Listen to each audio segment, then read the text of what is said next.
కేంద్ర ప్రభుత్వం అనుసరిస్తున్న కార్మిక వ్యతిరేక విధానాలను నిరసిస్తూ ఫిబ్రవరి 12న తలపెట్టిన దేశవ్యాప్త సార్వత్రిక సమ్మెకు కార్మిక సంఘాలు సన్నద్ధమయ్యాయి. రాజంపేటలోని ఏఐటీయూసీ కార్యాలయం వద్ద సిఐటియు, ఏఐటీయూసీ నేతలు సమ్మెకు సంబంధించిన కరపత్రాలను విడుదల చేశారు. కేంద్రంలోని మోదీ ప్రభుత్వం కార్మిక హక్కులను కాలరాస్తూ 4 కొత్త కార్మిక కోడ్లను తీసుకురావడాన్ని తీవ్రంగా వ్యతిరేకించారు.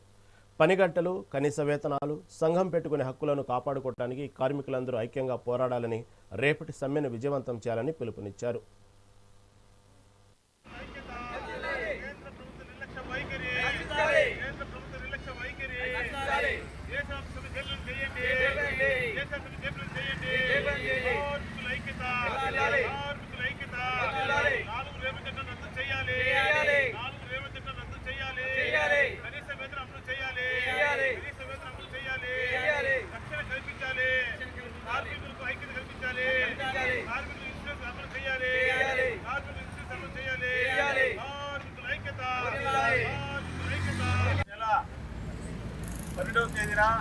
బేస్తవారం దేశవ్యాప్తంగా అన్ని కార్మిక సంఘాలు మొత్తం సమ్మెగా పాల్గొంటున్నాయి.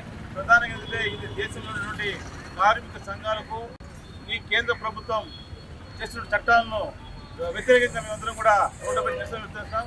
ఎందుకంటే ఈరోజు బీజేపీ ప్రభుత్వం శాఖ 29 లేబర్ చట్టాలు ఉంటే వీటన్నిటిపై రద్దు చేసి కేవలం 4 చట్టాలు మాత్రమే ఈరోజు అమలు చేస్తారు. ఈ కార్మికులకు అనుకూలంగా లేని చట్టాలు కార్మికుల యొక్క జీవితాలు నాశనం చేయడానికి ఈ కేంద్ర ప్రభుత్వం కంకణం కాబట్టి ఈరోజు దేశంలోని కార్మిక సంఘాలు అన్నీ కూడా మొత్తం కూడా మేమందరం కూడా రేపు సమ్మెలో పాల్గొనడం, తప్పకుండా రాజంపేటలో కూడా మేమందరం కూడా ఈ సమ్మెలో పాల్గొని రేపు కార్మిక సంఘాలు నెల 12వ తేదీన బేస్తవారం దేశవ్యాప్తంగా అన్ని కార్మిక సంఘాలు మొత్తం సమ్మెగా పాల్గొంటున్నాయి. ప్రధానంగా ఇది దేశంలో ఉన్నటువంటి కార్మిక సంఘాలకు ఈ కేంద్ర ప్రభుత్వం